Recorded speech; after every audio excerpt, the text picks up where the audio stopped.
Oke teman-teman, saya kasih waktu saya 1 menit untuk siap-siap sebentar.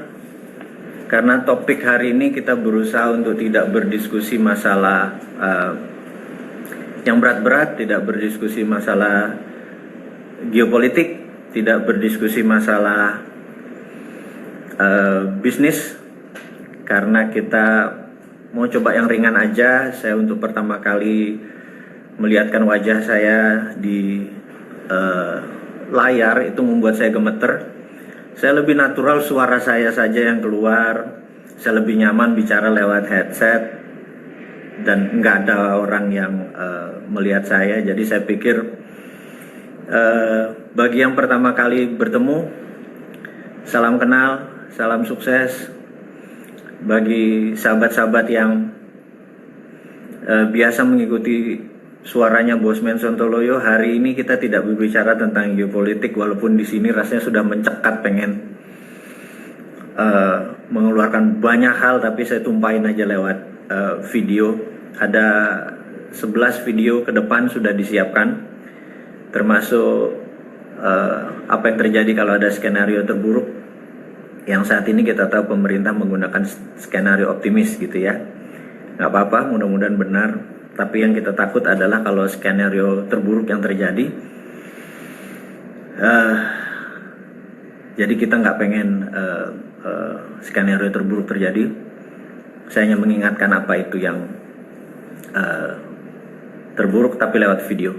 Kali ini kita akan berdiskusi bagaimana kita mengenal diri kita.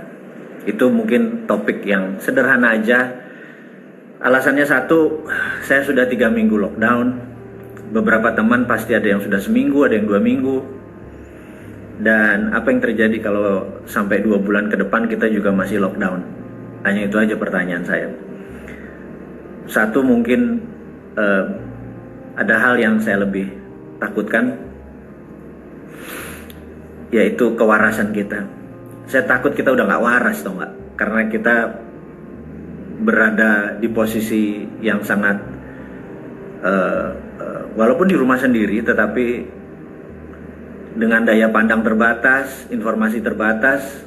Saya pikir menjaga silaturahmi lewat udara, dengan hari ini kita bertatap muka walaupun cuma sebentar, ini hanya menjaga kewarasan aja. Dan ada hal yang topik yang hari ini mau kita ungkap, yaitu tentang sio kaya. Saya cerita dulu. Jadi Anda tahu orang yang lagi siaran saat ini adalah orang yang Sontoloyo, dan Sontoloyonya konstan gitu ya. Jadi saya mau menceritakan sedikit, tapi mohon jangan dianggap ini sebagai cerita-cerita yang negatif. Ini hanya cerita-cerita ringan supaya Anda tahu sisi saya dari sisi yang lain. Sisi yang lain itu adalah misalnya kita biasa ngelihat bulan yang terang, indah. Ini kita ngelihat the other side of the moon. Jadi sisi gelapnya dari bulan gitu ya. Atau kita koin, biasa ngelihat koinnya Garuda, atau di twist, atau ada angka 100. Kita ngelihat the other side of flip of coin gitu ya. Ini juga sama, ada sisi seorang Mardigu yang biasanya memprovokasi, membangun kesadaran dengan cara cerdas bernegara. Cara cerdas bernegara itu ada 7, yaitu Polek, Sosbud, Hankam gitu, ideologi, politik, ekonomi, sosial, budaya, pertahanan, dan keamanan. Jadi kita bisa ngomong 7 topik itu, bisa ngomong ekonomi, bisa ngomong tentang politik, bisa ngomong tentang ideologi, bisa ngomong pertahanan dan keamanan. Itu bagian dari cara cerdas bernegara yang kita coba taruh di sosial media. Yang hari ini adalah sisi lain dari seorang Mardigu gitu ya. Sewaktu kecil, matematik itu adalah pelajaran yang paling menakutkan bagi saya. Sampai sering dimarahin sama guru. Saya ingat kelas 3 SD waktu itu. Dan saya sekali lagi bukan dari keluarga berada, jadi pindah dari Madiun, pindah ke Malang, pindah ke Bandung, pindah ke Palembang, pindah ke Balikpapan dan lain sebagainya, kemudian Jakarta dan lain sebagainya. Kita pindah-pindah karena ayah saya hanya pensiunan angkatan udara, pangkatannya pun rendah, hanya kapten. Jadi kemana tugas ya kita ngikut gitu ya. Nah, suatu hari ayah saya berkata bahwa kenapa kamu susah sama matematik? Saya bilang, saya takut angka itu aneh sekali. Terus ayah saya berkata, angka itu cuma dari 0, 1, 2, 3, 4, 5, 6 sampai 9. Cuman ada 10 varian. Setelah itu balik ke 11, balik ke 12. Angkanya diputar-putar itu aja. Itu adalah benda yang paling sederhana di dunia. Kalau huruf Latin itu ada A, B, C, D, E, F, G gitu ya. Ada 26 varian. Kalau huruf hijaiyah dari Arab yang kita bilang alif ba ta sa itu kan ada 29. Variannya lebih banyak lagi. Sementara matematik tuh angka itu hanya 10 varian. 0, 1, 2, 3, 4, 5, 6, 7, 8, 9. Habis mengulang lagi. Entah bagaimana kata-kata itu menyentak kepala saya demikian. Oh iya ya, cuman 10 variabelnya. Cuman 10 elemennya gitu ya. Dan sisanya dikombinasi-kombinasi itu. Entah bagaimana sejak saat itu matematik menjadi mudah buat saya. Jadi cuman sebuah kalimat dari almarhum ayah saya sampai sekarang saya ingat adalah matematik menjadi sederhana gitu ya. Bahkan kalau kita melihat main gaple gitu ya, dengan 28 kartu dibagi 4 masing-masing 7, itu mendadak begitu orang buang 2 kartu saya udah tahu 5 kartu di sana, 5 kartu di apa, dan sehingga kalau main gaple jangan boleh lawan saya gitu ya. Gitu, ini sekedar melihat sisi lain dari saya. Dan lompat lagi ke kartu remi, ada 52 kombinasi. Yang besar itu yang 10 Jack Queen 10 Jack Queen King As itu ada 20 kartu. Yang sisanya 9 sampai 2 adalah berapa? 32 kartu gitu ya. Berarti kalau udah turun sekian kartu kita udah tahu yang besar berapa, ini berapa. Menjadi sederhana. Jadi sewaktu saya pertama kali masuk, waktu kita pertama kali saya disekolahkan ke negeri seberang, ada satu momen saya dibawa ke sebuah tempat yang Sin City, tempat pendosa gitu ya. Dan di situ ada table untuk roulette, blackjack, bakarat dan lain sebagainya gitu ya. Saya cuma melihat, kemudian saya tertarik sama 21 atau blackjack. Karena mendadak begitu saya lihat, kok gampang banget dihitungnya gitu ya. Itu versi saya waktu itu, sehingga teman saya yang mengajari saya di sana, waktu itu saya belum 21 tahun, jadi sebenarnya saya nggak boleh main. Jadi saya iseng-iseng saya main. Haram saya tahu, saya mohon maaf pada teman-teman. Sekali lagi saya cuma melihatkan di other side of the moon ya, sisinya seorang bosman ini. Kemudian saya main, kok menang gitu. Sehingga saya tahu bahwa, oh gini toh kalkulasinya gitu ya. Sehingga saya mempelajari lama, saya di kota yang namanya Las Vegas tadi selama 3 hari. Dan asal saya liburan selalu ke Reno, ke wilayah Nevada yang boleh ada gamblingnya. Ini sekali lagi saya mohon maaf, saya harus menceritakan ini supaya nanti mengerti apa yang mau kita ceritakan pelajaran berikutnya. Sehingga saya kadang-kadang kalau ke sebuah kasino saya pelajari, rupanya kalau di depan kasino itu banyak sekali meja jackpot gitu ya. Jadi orang taruh quarter, cekling gitu. Dan ternyata chance menangnya tuh 70-80% gitu. Tapi begitu dia masuk ke dalam, orang itu perlu kalah. Berarti saya bilang, waduh, saya ngerti nih. Jadi rupanya gambling itu bukannya 50-50 chance-nya, tapi bisa di-set gitu ya. Bisa di-set tuh begini. Ada yang di-set di depan, ada yang menang besar di belakang, dan lain sebagainya. Oh, ini semua setup. Jadi tidak ada ujuk-ujuk, tidak ada kebetulan kayak dulu waktu kita main gambaran, main kita lempar dengan chance bener-bener tebak-tebakan gitu. Jadi calculated nih sebenarnya, itu ya, itu yang saya bilang. Nah, kembali ke tanah air tahun 91, setelah 6 tahun belajar di sana, saya cuma mengingat gitu ya, mengingat pengalaman aja. Kemudian ada waktu itu momen yang namanya judi SDSB gitu ya. Saya nggak tahu judi SDSB itu apa, saya cuma tahu kalau pasang 4 nomor bayar 400 kali, kalau bayar menang 3 dari pasang 3 dapat 250 kali kalau nggak salah, kalau pasang kena 2 nomor bayar 60 kali. Saya lihat, terus saya tanya gitu ya, sejarah-sejarah yang lalu saya hitung sembarangan gitu. Lalu keluarlah beberapa probabilitas. Contohnya gini, ini sekali lagi saya mau menceritakan bagaimana cara saya berpikir. Jadi Anda ada yang sebel, waduh kok Mardigu ternyata pemain judi gitu ya. Saya nggak pernah berjudi. Cuman kalau saya bermain di dunia begituan saya nggak pernah kalah gitu aja. Nah, yang saya mau bantu adalah menceritakan adalah begini. Kalau sudah 3 kali keluar ganjil, misalnya 27, kemudian 17, kemudian 31 gitu ya.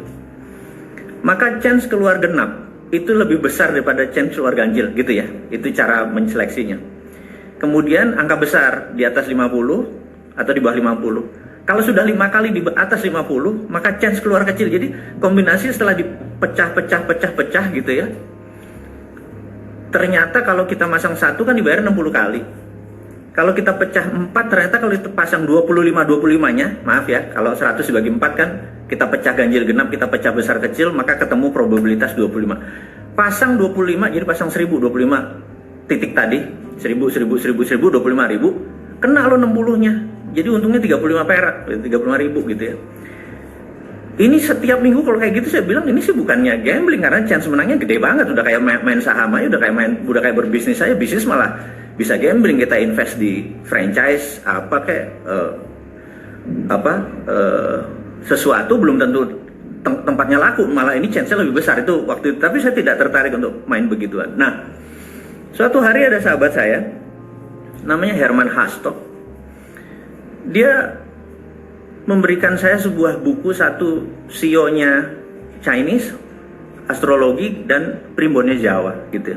Itu pertama kali dalam hidup saya membuka 2 buku tadi. Dan sahabat semua tahu bahwa saya penggila buku. Saya 1 bulan minimum 2 buku. Tapi buku saya nggak populer, buku geopolitik, geostrategi, bukan buku ekonomi populer gitu ya. Selama 3 minggu ini aja saya sudah membaca 8 buku. Pala saya udah pengen meledak aja karena nggak jalan dengan sistem pemerintah Indonesia tuh bawaannya gitu. Ini pemerintah Indonesia nggak pernah baca buku apa gitu ya bawaannya. Oke, balik lagi. Buku CEO tadi dan buku tadi saya baca gitu ya.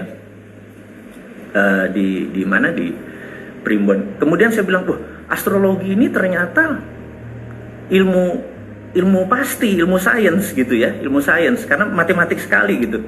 Jadi misalnya kalau horoskop berbasis Yunani punya itu kan orang dalam 1 bulan dilihat rasi bintangnya, masuk Capricorn, masuk Libra, masuk itu, kemudian dia memulai prediksi bahwa kalau ini ketemu di masa ini maka dia akan lagi happy moodnya, lagi sedih, lagi bahagia, lagi lancar dan lain sebagainya. Chemistry aja. Nah, formasi CEO itu di dalam setahun dengan formasi ya, entah itu monyet karena bentuk formasi tata surya dan lain sebagainya, dan ada 12, dan begitu ke 13 ternyata balik lagi formasi 1. Ternyata semesta ini kan round, muter ya. Jadi kita lihat gerakan itu muter. Jadi balik lagi ya. Horoskop yang 12 balik lagi, CEO yang 12 balik lagi gitu dan lain sebagainya. Nah, ini adalah latar belakang lahirnya apa yang kita mau ceritakan setelah ini gitu ya. Jadi saya sangat tertarik sama ilmu pasti, science. Jadi bisnis adalah science, psikologi bagi saya adalah ilmu pasti, karena abis ini pasti begini gitu ya kira-kira. Nah, teman-teman, jadi dengan pengalaman saya tadi di dunia gelap, akhirnya kita bisa membuat pelajaran yang baru, bahwa kalau saya mau nyumbang jembatan sebuah desa perlu duit misalnya 200 juta, itu saya tembak SDW pasti menang. Dan itu ada buktinya. Teman-teman dari pesantren Hidayatullah, teman-teman dari Rumah Yatim Indonesia hafal banget dengan gerakan saya itu. Jadi kalau ada mau sumur, dan saya nggak melihat bahwa itu ada Islam, ada Buddha, ada pokoknya atas nama kemanusiaan kita eksekusi gitu ya. Jadi saya pakai itu untuk sarana itu. Nakal sih ya. Sekali lagi saya bilang ini mohon maaf. Sahabat saya akhirnya meneruskan rumus tadi, namanya Herman Hastok. Jadi begitu di Indonesia dilarang tadi judi togel atau SDSB tadi udah dilarang, teman saya menggunakan strategi ini untuk Toto Singapura. Jadi setiap hari Kamis nama dia keluar Herman Hastok. Sampai saat ini tajirnya minta ampun untuk orang, karena chance menangnya dia adalah 99% gitu. Jadi setiap minggu dia bawa pulang uang dari Singapura ke Indonesia sampai sekarang. Dan dia masih kontak dengan saya dan saya tidak pernah bermain lagi. Memang saya bukan pemain begituan. Tetapi yang saya mau menceritakan adalah bagi saya matematik itu sangat simpel, bagi saya ilmu analitik itu sangat menarik gitu ya. Ini kita selesai dulu di situ. Kalau ada yang mau main capsa, cauti, mau main hal-hal itu kita mainnya jumpa darat. Lagi kayak gini kan kita di rumah ya main 41 kayak main remi dan lain sebagainya ya. Kita main itu adalah bentuk dan tidak ada taruhannya. Paling kalau kalah push up gitu ya.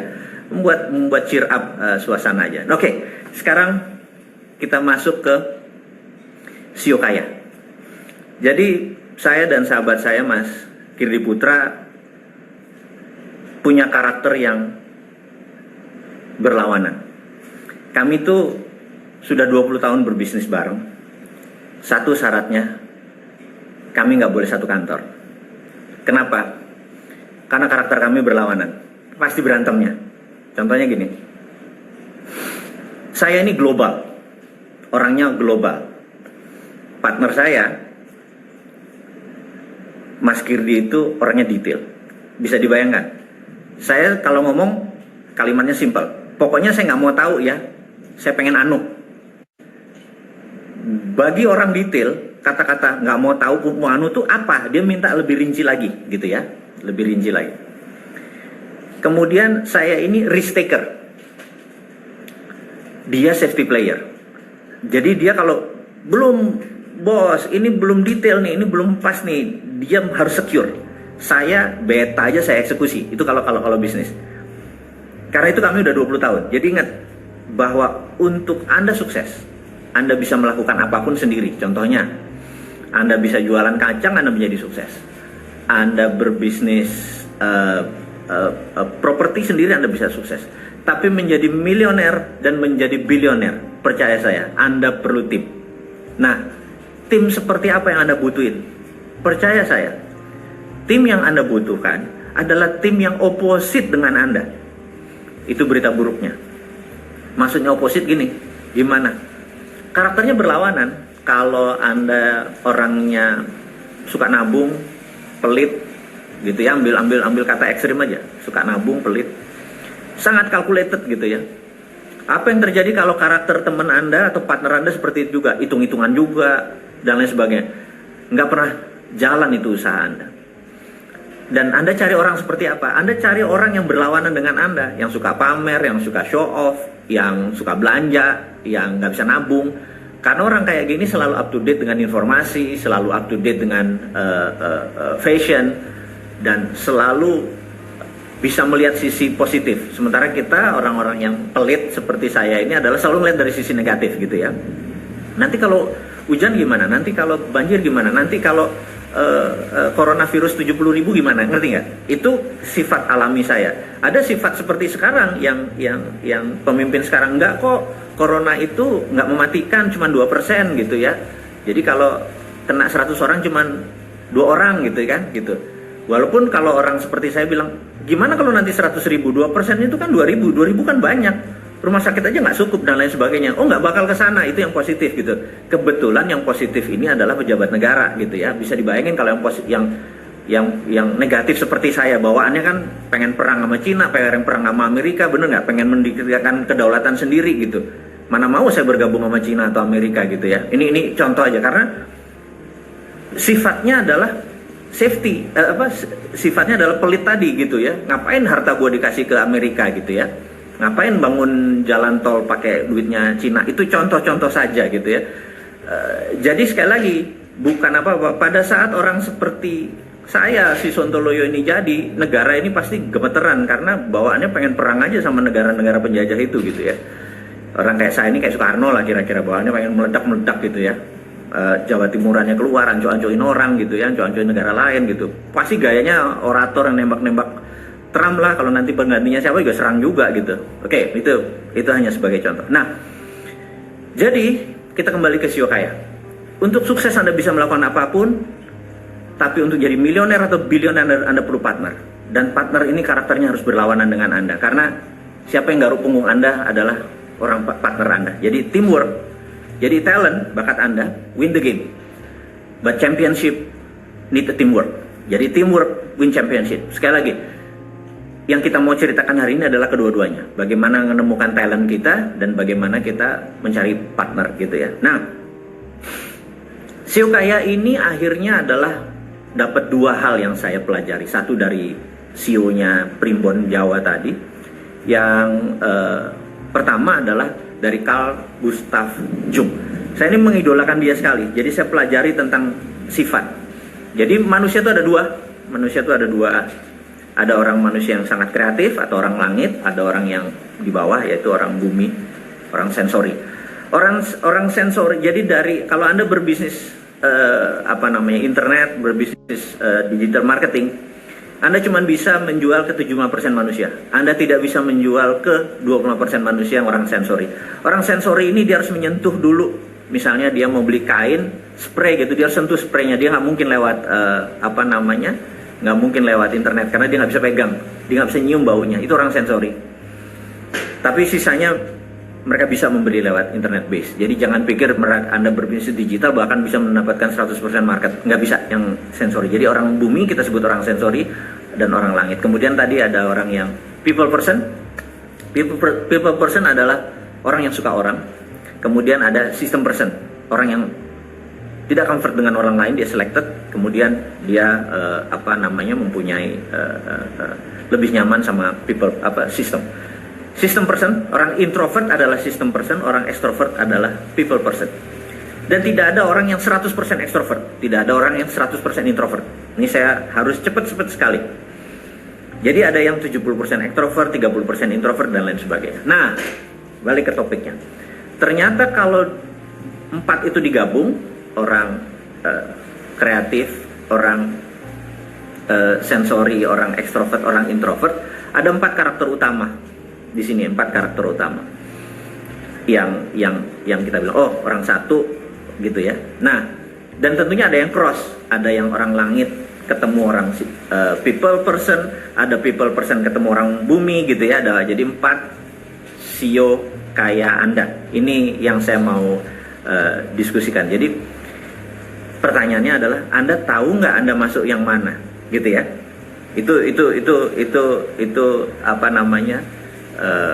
kalimat yang saya mau tanya Anda. Mana karakter Anda? Itu satu. Tapi nanti jangan bingung karena kita ada di siokaya.com. Anda masuk ke sana Anda udah tahu nanti karakternya. Nah, kemudian ada elemen. Nah, ini menarik nih elemen ini. Jadi elemennya begini.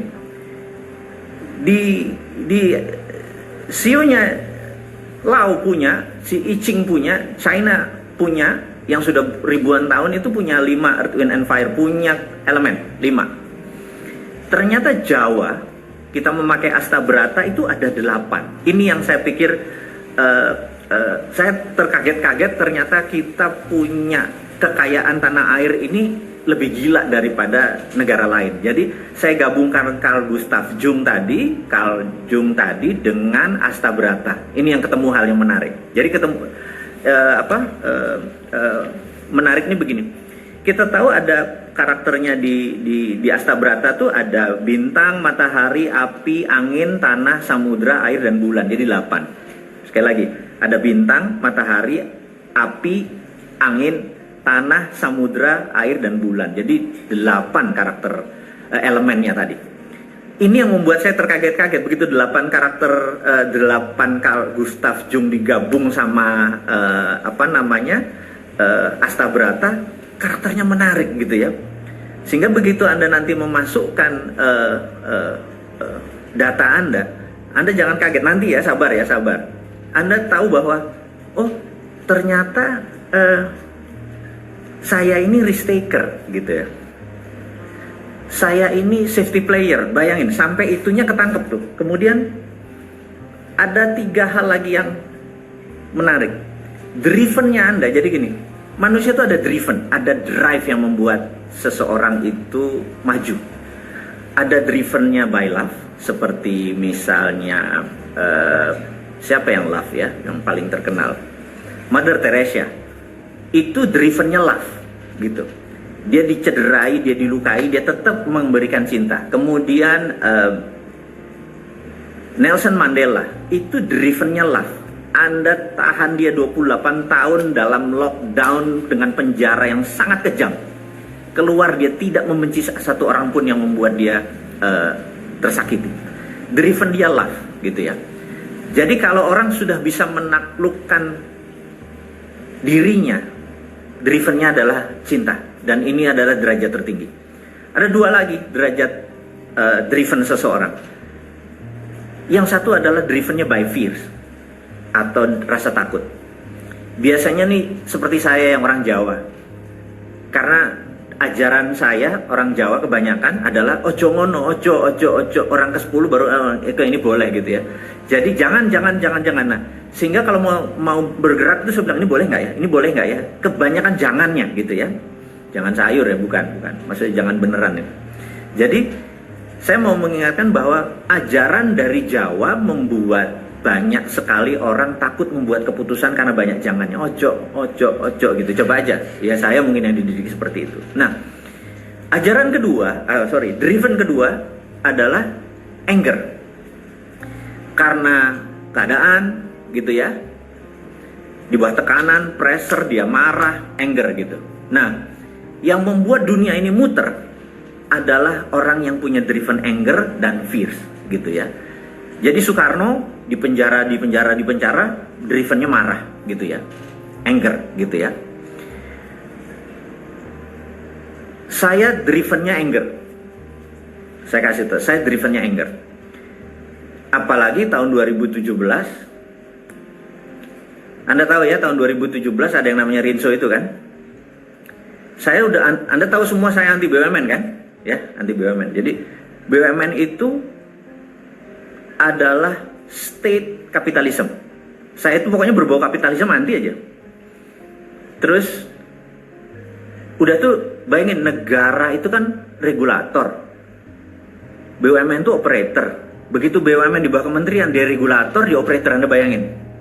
Terus kemudian sama Rinso yang menteri sebelum ini itu dikonsolidasi lagi, kerjasama antar BUMN, itu namanya kartel. Saya ulangi lagi ya, sudah dia operator, dia regulator, terus kerjasama antar BUMN, itu namanya kartel. Gara-gara sontoloyo borokokok seperti itu, swasta nggak bisa bergerak, karena semua pekerjaan dikasih sama BUMN aja, gitu ya. Dan tidak ada yang teriak lagi bahwa itu kartel. Negara dikelola kartel itu udah saya bawaannya, gue pengen mau ngomongnya apa gitu ya. BUMN itu banyak, Temasek ya BUMN, Kasanah di Malaysia ya BUMN, tapi tidak di bawah kementerian. Tidak ada yang bukain pintu selamat pagi bapak, selamat pagi ibu. Ini di bawah kementerian, bayangin. Regulator sama operator jadi satu. Jadi saya pikir nggak pas nih. Terus kerjasama antar BUMN. Jadi saya waktu itu tahun 2017 keterlaluan nih, dan tidak ada yang ngomong lagi. Mungkin karena muscle knowledge terhadap bernegaranya memang beda. Nggak ada yang ngomong, saya teriak-teriak sendiri. Jadi saya ini adalah singa tua yang luka turun gunung ya. Karena saya pemarah ya, bawaannya meledak-meledak. Tapi saya mau marahnya elegan, pakai video gitu kan, pakai tulisan. Dan saya akan terus sampai 1000 video ke depan. Sekarang masih 250. Tenang sahabat semua, masih ada 750 lagi di kepala saya bisa pindahin. Ini bukan saya tidak bercita-cita menjadi politikus, saya tidak bercita-cita ingin mendapat jabatan politik atau jabatan publik. Saya ini seorang introvert. Saya nggak mungkin bisa melayani apalagi menyoto Pak Jokowi gitu ya. Orang ini luar biasa gitu ya. Karakter saya kalau sama Pak Jokowi ya 180 derajat beda. Dia ini humble, saya enggak. Saya rada-rada, ya saya sontoloyo gitu ya. Saya ngomong apa adanya, beliau sangat runut gitu ya. Jadi bayangin, yang menang adalah orang yang populer seperti dia. Jadi contohnya ya, Pak Jokowi kalau ketemu 10 orang gitu ya, nggak pakai sepatu. Pak Jokowi adalah orang yang sangat rendah hati. Dia bisa copot sepatunya supaya dia bisa sama dengan 10 rakyat tersebut. Itu saya angkat topi. Karena saya nggak mungkin. Kalau saya ketemu 10 orang tidak pakai sepatu, saya nggak bakal copot sepatu saya. Saya lebih mending 10-10-nya gue beliin sepatu. Lah itu kan beda. Gimana gue bisa jadi presiden? Gak cocok. Gue beliin tuh semua gitu kan. Negara habis duitnya. nggak punya rumah, tak beliin rumah gitu. Bukannya saya juga nggak nih, gue nggak punya rumah, gue tinggal di istana negara gitu ya, gue tinggalin rumah gue, nggak gitu ya. Sebentar, kita akan balik lagi. Gue bawa ini, kenapa ngomong politik lagi sih? Ini kita mau bisnis ini, mau sugih dengan cara yang benar. Nah, tadi kita tahu bahwa kalau kita tahu karakter kita bahwa kita adalah people person, kita extrovert, terus kita bilang, wah saya mau digital marketing, sorry to say, maaf, ngapunten, Anda nggak akan sukses. Karena digital marketing cocok hanya bagi mereka yang introvert, gitu aja. Digital marketing bukan untuk extrovert. Bukan Anda tidak sukses, tingkat kesuksesan Anda rendah, gitu aja. Nah, jadi sekali lagi sahabat semua, SEO Kaya adalah tempat Anda menemukan karakter sukses Anda, horoskop sukses Anda, gitu ya. Nanti ini gratis, tenang aja. Anda pencet ke seokaya.com, kemudian Anda masukkan 12 pertanyaan, kuesioner, tidak lebih 5 menit. Pakai hati tentunya. Kalau perlu lebih dari 2 hati, hati-hati, biar sedikit romantis sedikit. Lalu kita isi formulir tersebut. Nanti Anda akan ketemu 3 karakter, dan itu bukan karakter utama Anda. Jadi satunya karakter utama Anda, 2 adalah wingsnya.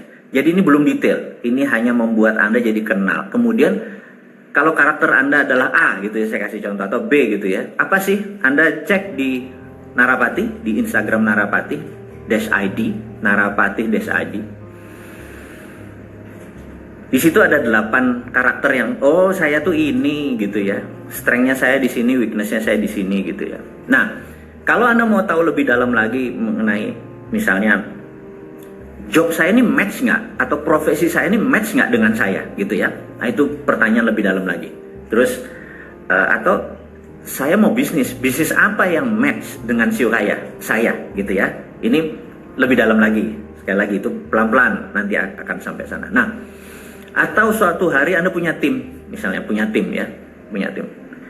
Tim ini ada 8 orang. Anda mau melakukan mutasi. Mana yang akan saya naikkan? Mana akan saya pakai ini? Anda cek satu-satu SEO-nya dia, nanti kita tahu ada belt-nya. Jadi gini, manusia itu ada sabuk putih, sabuk hijau, sabuk hitam gitu ya. Kalau putih Anda baru mulai, kalau hijau Anda berpengalaman 2-3 tahun, kalau hitam Anda berpengalaman lebih dari 7 tahun. Jadi yang sabuk hitam adalah orang yang sudah memenuhi the rule of 10,000 hours. Jadi sekedar ingat, rule of 10,000 hours adalah untuk mereka yang black belt. Oke, rule of 10,000 hours itu apa gitu? Anda kalau mengerjakan hal yang sama selama 10.000 jam, Anda baru disebut black belt person. Jadi misalnya Anda main gitar setiap hari 8 jam. Selama berapa? Kalau dikalikan ini, selama 1.000 hari ke depan, itu udah 8.000 gitu ya. Selama mungkin 2.000 hari ke depan, Anda hitung sendiri itu 8 tahun gitu ya, 7 tahun sih angkanya. Itu Anda baru disebut maestro gitar gitu. Anda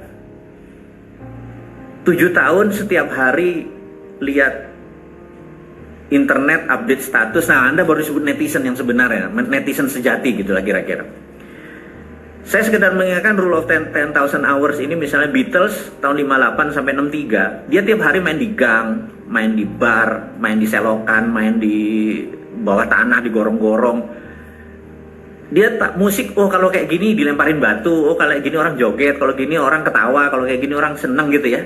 Dia sampai ketemu di bawah sadar dia, sudah jadi mustika dalam dirinya. Oh, inilah yang namanya musik yang dicintai orang. Begitu tahun 63 dia pergi ke Amerika, boom, meledak gitu ya. Langsung menaklukkan Amerika dan menaklukkan dunia. Jadi dia kena the rule of 10,000 hours dulu. Jadi kalau Anda sebagai pemusik memenuhi 10,000 hours, Anda ngamen aja setiap hari gitu ya. Mungkin kalau baru 2-3 tahun Anda nyanyi ya masih sabuk hijau gitu ya. Nah, nanti Anda bisa tahu, oh SEO saya ini ternyata tim saya yang ini sabuk hijau, yang ini sabuk hijau, yang ini sabuk putih, yang ini sabuk hitam.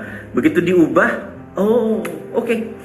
Tim saya tuh yang nilai paling tinggi adalah kalau ini yang paling atasan, kalau ini dipakai gitu dan lain sebagainya. Itu nanti namanya SEO strength. Jadi sekali lagi, Tadi sekitar tentang SEO kaya untuk mengetahui karakter utama Anda, kemudian tahu tim Anda, dan terakhir adalah SEO strength gitu. Tapi sekali lagi itu sabar aja, sabar ya. Ini semua masih pelan-pelan. Hari ini kita berusaha berbicara hal yang tidak ada hubungannya dengan yang tegang-tegang, yang corona, tidak ada hubungannya tentang bisnis yang lagi drop, saya tahu gitu ya. Tapi kita berbicara sesuatu yang sangat ringan, sangat ringan. Jadi tentang latar belakang pentingnya dan fanatiknya saya di dalam menggunakan rumus sukses ini. Saya sangat fanatik dengan ilmu saya sendiri. Dan setelah 4 tahun saya urak-urak akhirnya ketemu formasi, yaitulah yang di .com ini, yang SEO kaya.com ini adalah ilmu benar-benar dari langit. Saya dan Mas Kirwi mentumpahkan ilmunya di situ, benar-benar asli produk Indonesia, gabungan antara Carl Gustav Jung dengan Asta Brata, dan Anda bisa terkaget-kaget dengan apa yang terjadi pada diri Anda setelah memahami strength-nya Anda. Dan partner sekarang, saya mau ini di closing-nya kita, di ujungnya kita. Jadi nanti ada rumus 1, 2, 3. Sekali lagi, untuk sukses Anda harus memahami rumus 1, 2, 3. Rumus 1, 2, 3 itu dalam organisasi Anda harus ada orang langit, harus ada orang manajemen di tengah, dan harus ada orang bumi. Itu syaratnya, gitu ya. Itu syaratnya. Tapi itu di sesi nanti. Sesi hari ini saya cuma mau menceritakan bahwa kaya itu mudah kalau Anda berada di tempat yang tepat. Pertanyaannya adalah, Anda itu sudah di tempat yang tepat belum? Gitu ya. Tempat yang tepat itu apa? Anda udah kenal belum karakter Anda? Gitu. Apakah Anda people person? Apakah Anda seorang kreatif? Nah, nanti Anda begitu orang kreatif, orang langitan, Anda tahu. Anda punya masalah seperti saya. Saya ini orang kreatif dan orang sistem. Jadi posisi saya di kiri atas gitu ya. Nanti Anda bisa tahu apa itu kiri atas. Saya bawaannya pengennya mencipta terus gitu. Dan ini masalahnya. Kenikmatan saya adalah di dalam mencipta. Jadi pengennya buat sesuatu yang baru, buat sesuatu yang baru, buat sesuatu yang baru. Jadi contoh misalnya kayak gini. Bagaimana bisa menyelesaikan masalah ekonomi di Indonesia? Ini sekali lagi lompat sedikit ke politik supaya paham, karena otak saya pengennya mencipta aja. Ada sahabat saya, namanya Jackson. Ini sekali lagi ya, ini di ujung ya, jangan panjang-panjang ya. Udah menyita waktu sahabat semua. Di hari Minggu harusnya Anda olahraga atau apapun, tapi harus mendengarkan saya, jadi terhormat sekali saya. Saya mau menceritakan sedikit mengenai sahabat saya namanya Jackson. Jackson ini lahir di Malaysia dan dia sangat ingin bekerja dia pengen ke Cina. Tapi waktu dulu Malaysia itu tidak punya hubungan diplomatik dengan Cina, jadi dia nggak bisa ke Cina. Ketika dia umur 18 tahun, dia merantau ke Singapura dan menjadi warga negara Singapura 4 tahun kemudian, jadi umur 22. Umur 24 akhirnya dia berangkat ke Cina, karena Singapura dengan Cina punya hubungan diplomatik. Itu adalah tahun 88. Gitu. Tahun 89 terjadi sebuah movement di Cina yang namanya Tiananmen. Waktu itu Deng Xiaoping yang menjadi pemimpin tertinggi PKC, Partai Komunis Cina. Si Jackson ini dapat windfall.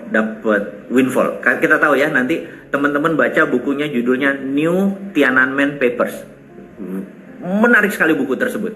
Karena tagline di bawahnya adalah A Secret Meeting That Changed China. Jadi sebuah meeting rahasia yang merubah Cina, gitu. Intinya kita tahu bahwa seluruh petinggi Politbiro adalah muridnya Michael Hudson. Michael Hudson mengajar lama di Peking University. Dan Michael Hudson adalah guru besar MMT, guru besar Modern Monetary Theory. Jadi tahun 89 Cina memutuskan tidak join IMF, tidak join World Bank, tapi menggunakan printing money berbasis MMT. Yang menarik dari ceritanya Jackson adalah di tahun 90-91 itu Cina bagaimana cara mengeluarkan printing money-nya, bagaimana uang ini bisa beredar ke masyarakat supaya masyarakat dapat untung gitu ya. Yang dilakukan adalah kalau Anda punya tanah, tanah ini kalau Anda punya tanah ini untuk industri, maka kalau Anda di appraise, dinilai-nilainya 1 miliar misalnya, Anda punya tanah nilainya 1 miliar, maka sama bank di Cina dikeluarinnya 1,5 miliar, gitu ya. Saya ulangi, kalau di Indonesia rumah properti Anda nilainya 1 miliar, uangnya cuma 70%, benar nggak? Kalau di Cina waktu itu keluarnya 1,5 kali, gitu ya. Sehingga ekonomi Cina tumbuh dengan cepat. Pertanyaan, rugi nggak pemerintah Cina? Bayangin, Anda punya tanah 1 miliar, dikeluarkan duit 1,5 miliar, dan 1,5 miliar tadi dibikin pabrik, gitu ya, di atas tanah tersebut. Kan nilainya di 2,5, 1,5 tambah 1 kan nilainya jadi 2,5. Yang dipinjemin kan cuma 1,5, jadi masih untung, gitu. Negaranya masih untung. Itulah yang menstimulus Cina sampai kencengnya minta ampun itu sampai sekarang, gitu ya. Dari tahun 90, 91 itu konsepnya sekarang. Jadi kalau minjem uang di Cina, keluarnya bukannya 70%, tapi 150%. Nah, karena itu saya punya usul sebenarnya. Pada saat ekonomi lagi susah, saya kan pendukung UKM garis keras gitu ya. Udah Sontoloyo garis lucu, tapi UKM-nya garis keras gitu ya. Saya usulkan untuk menolong ini adalah udah print aja duit, gambarnya Jokowi sama Ma'ruf. Ini kan otak saya kreatif nih. Gambarnya Jokowi Ma'ruf, karena nanti masa jabatannya dia berakhir 4 tahun, pokoknya 4 tahun lagi duit itu nggak berlaku aja. Sehingga keluarnya kan sekarang aja. Begitu nggak berlaku, Anda tukar sebelum tutup, Anda tukar habis-habisan. Misalnya Anda punya mobil, kalau mobil atau benda bergerak harganya 100 juta, keluarnya 100 juta. Kalau motor 10 juta ya 10 juta. Kalau punya tanah dan rumah misalnya harganya 500 juta, keluarnya 1 miliar gitu. Syaratnya Anda punya industri yang dibangun. Jadi bukan untuk trading ya, sekali untuk industri yang dibangun dan tidak boleh impor. Nah, itu kan ekonomi langsung tumbuh dalam waktu yang sangat cepat gitu ya. Saya bilang, kok pemerintah nggak mau? Itu yang membuat saya kadang-kadang Jawa Timuran saya keluar, anco-ancoin orang. Karena di kepala saya sesederhana itu. Kalau ditanya nggak mungkin, itu apanya yang nggak mungkin? Jadi saya malah nggak bisa terima, otak lu isinya apa sih gitu. Lu NKRI nggak sih gitu, yang selalu saya tantang gitu ya. Makanya kalau saya itu karena otak saya kreatif. Jadi saya pikir orang di sekeliling Jokowi yang kurang adalah orang kreatif, orang langit kayak saya ini. Memang sih nggak membumi, tapi ya carilah partner. Jadi gini, untuk membuat orang kreatif itu idenya jalan, perlu orang bumi. Sekali lagi. Jadi saya akan menjadi ideolog aja terus, yang ngejalanin monggo. Siapa yang Anda berniat jadi politikus, ambil Jo, kita punya ilmu, bener nggak? Pakai konsep ini, pakai. Dan saya akan terus aja dari langit turunin ilmu ini tanpa niatan untuk saya yang harus menjadikan gitu ya. Atau gini deh contohnya, ini mungkin di ujung diskusi kita santai. Ini kalau saya jadi presiden, mungkin presiden cuma 2 hari aja, nggak perlu lama-lama. Habis itu mungkin saya ditembak mati mungkin sama DPR apa yang sakit hati, nggak apa-apa juga. Bayangin, udah matinya Syahid, pakai 21 gun salute. Anda tahu kalau upacara militer yang paling dibanggakan sama orang dalam upacara militer adalah penembakan 21 kali der itu 21 gun salute namanya. 21 tembakan hormat itu. Jadi Anda bayangin, ada udah matinya Syahid, didoain banyak orang, upacara militer. Apa nggak keren? Cucu cicit lu bakal cerita terus, walaupun cuma 2 hari jadi presiden. Nomor 1 ya, Perpres, udah nggak usah pakai DPR. Putusan presiden, Perpu. Mulai sekarang kalau orang kirim duit ke luar negeri, penjara 10 tahun, namanya flight capital. Keluar negeri boleh beli beras, beli mobil, beli apa boleh. Tapi bawa lagi ke Indonesia, jangan beli tanah tapi tanahnya di Singapura gitu, nggak boleh. Terus yang kedua, mulai jam 24.00 bunga deposito 0%. Anda bisa bayangin, Anda punya duit 1 triliun, setiap bulan apa setiap tahun Anda dapat duit 50 miliar nggak kerja. Toto jadi 0, pecah palakmu. Bener nggak? Dan itu ada 5.300 triliun duit di bank. Kalau bunganya 0, separuh aja keluar, ekonomi Indonesia muter dalam 1 hari. Bener nggak? Habis itu yang sakit hati nembak Mardigu, jeder gitu ya. Ya wes, mati Syahid kita, selesai. Presiden tuh nggak usah sampai 5 tahun, 2 kali jabatan 10 tahun, suwen. Mau nolong tuh 2 hari, cukup gitu ya. Nah, itu terjadi karena otak kreatif saya. Jadi saya pikir nggak usah lah saya jadi presiden. Nanti siapa yang jadi presiden, berani nggak kita tantang, angkat sumpah, bos, dalam 2 hari putusannya ini. Namanya there is no alternative. Tina. Begitu bunga 0, udah negara kita syariah, halal, bunga 0, penuh berkah, ekonomi tumbuh dalam semalam, gak usah pinjem dari asing dan asing gitu ya.